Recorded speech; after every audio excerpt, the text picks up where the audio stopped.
Well, I missed pretty miserably, so now I'm going to go in and try to fix the alignment of the hole. Alright, now that you've seen me mess up the tang screw hole, I'm going to have to bed it.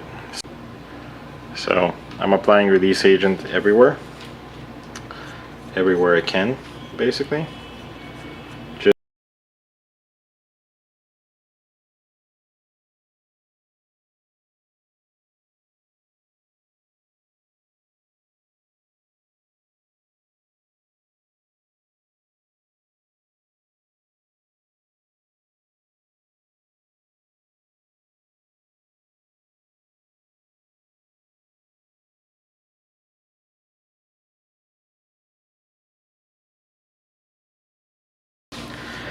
So now what I'm going to do is push the stock in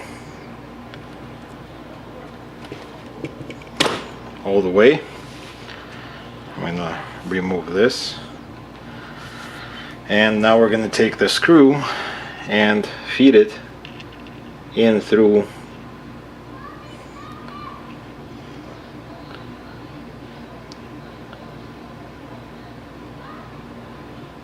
to the other side and screw it in completely.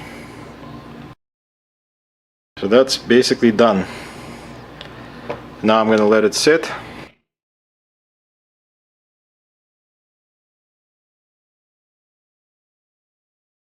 Our screw goes in pretty well,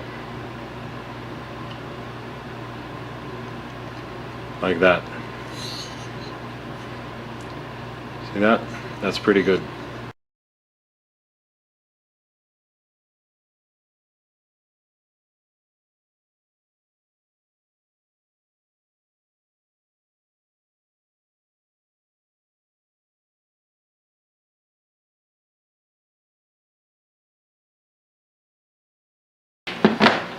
Now let's try to put the screw through, and it goes through. Now let's put a screw through it. Perfect. Screw goes in. Let's see.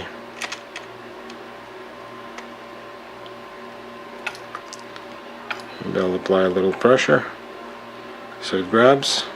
Okay, it grabbed. Okay. Here you go. This ring is good.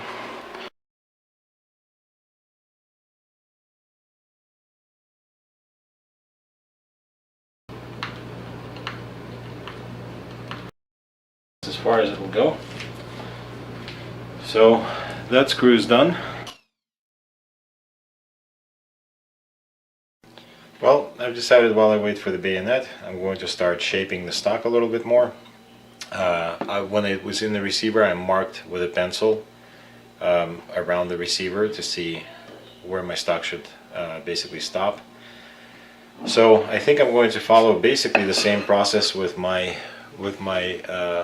sending block, and just essentially going over the stock.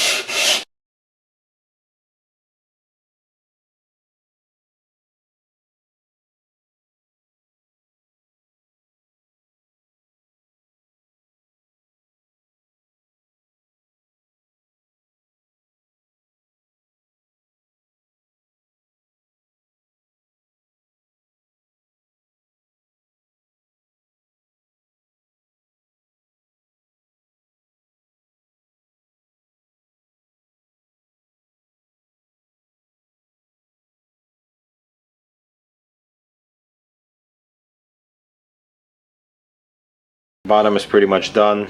Now I just need to take care of the sides, get myself to the line that I marked originally.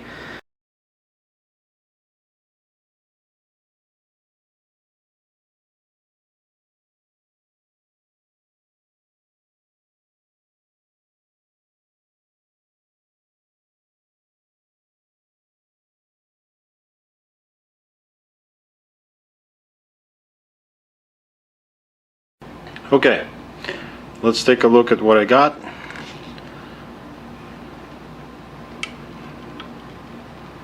You can see how everything is fitted. Remember, I didn't bed this to the receiver, but you can see it's basically fitted to the receiver all the way, almost, and I still need to fit to the butt plate, send down to the butt plate basically.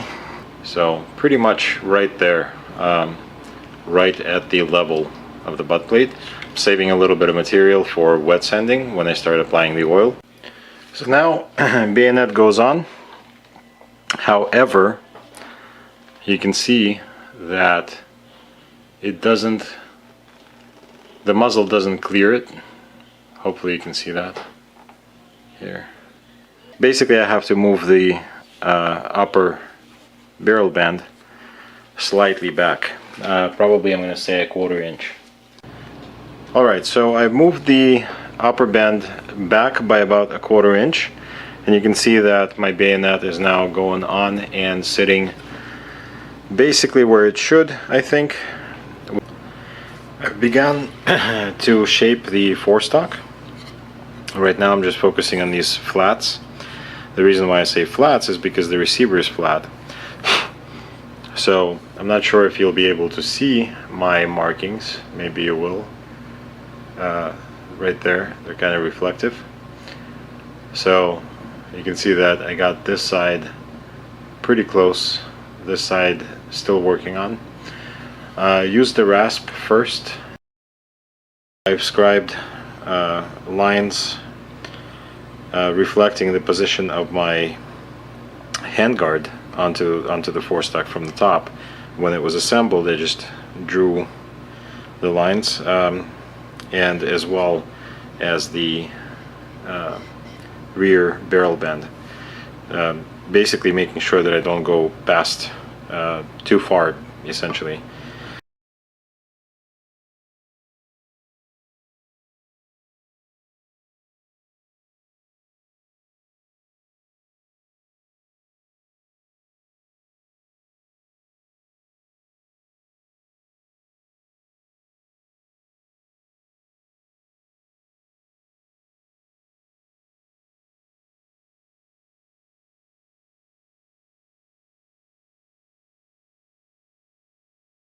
Okay, so as you can see, I'm getting very close to the receiver.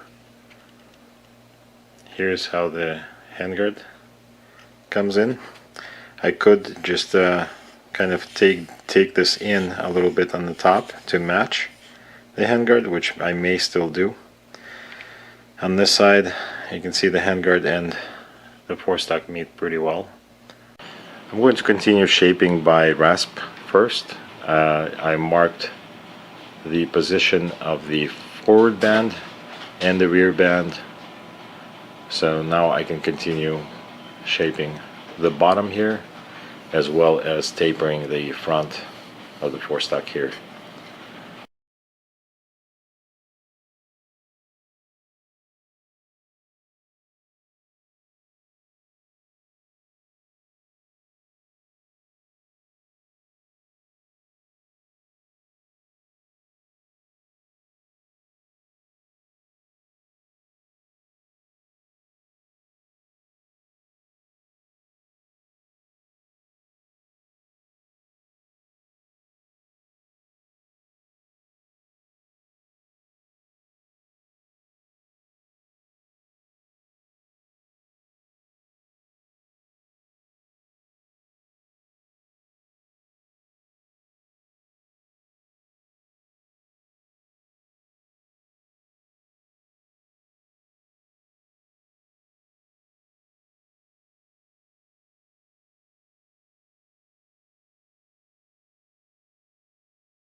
Here's what it looks like.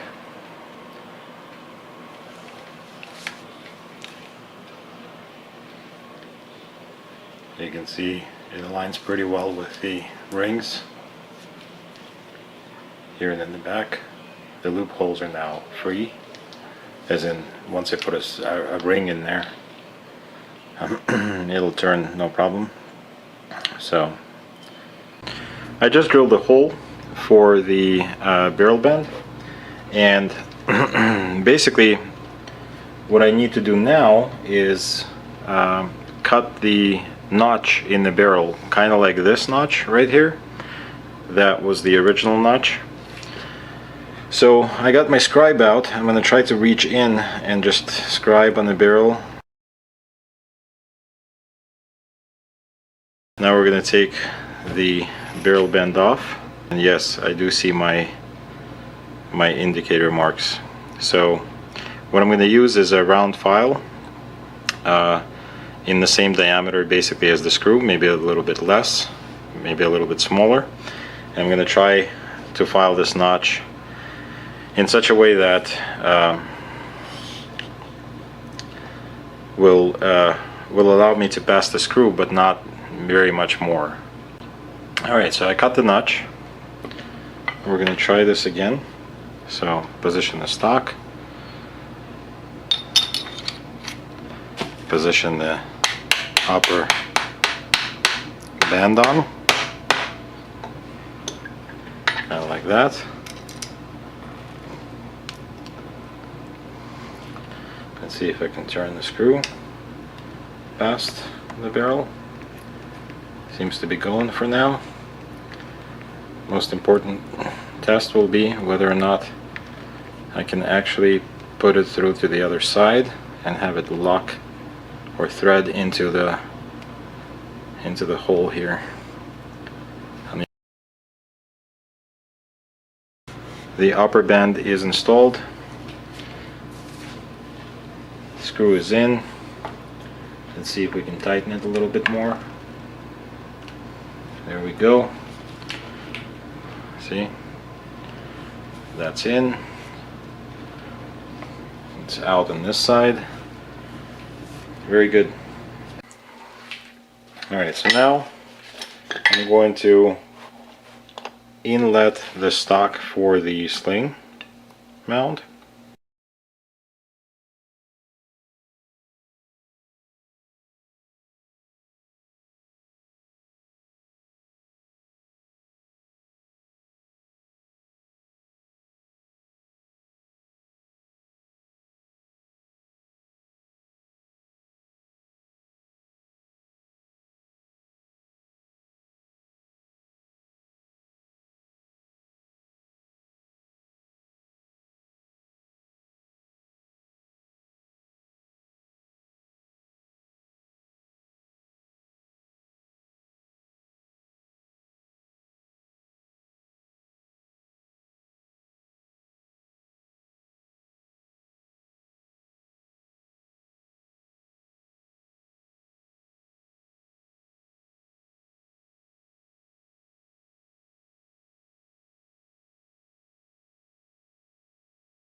Okay, I think I'm done. You can see, well, let's zoom you in.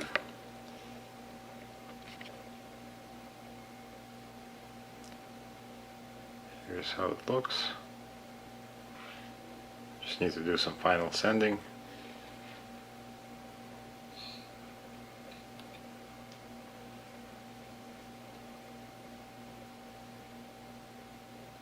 Okay, here it is. Sling mount is on. The screws are in. You can see how it all looks. Looks pretty decent, I think. Had to cut little recesses for these things, for the arms here. So I'll show you what I mean.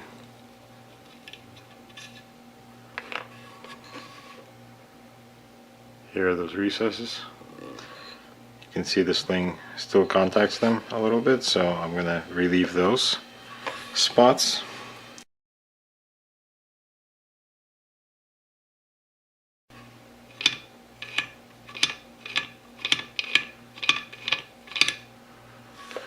So that's done.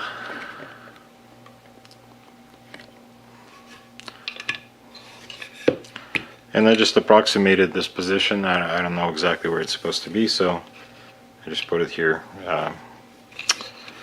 So now I'm going to need to sand the stock down a little bit more, but I'm not going to do it tonight. Essentially, I think I have enough for this video.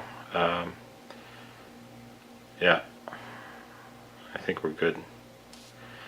So I'm going to go ahead and make this video and post it, and you guys let me know what you think.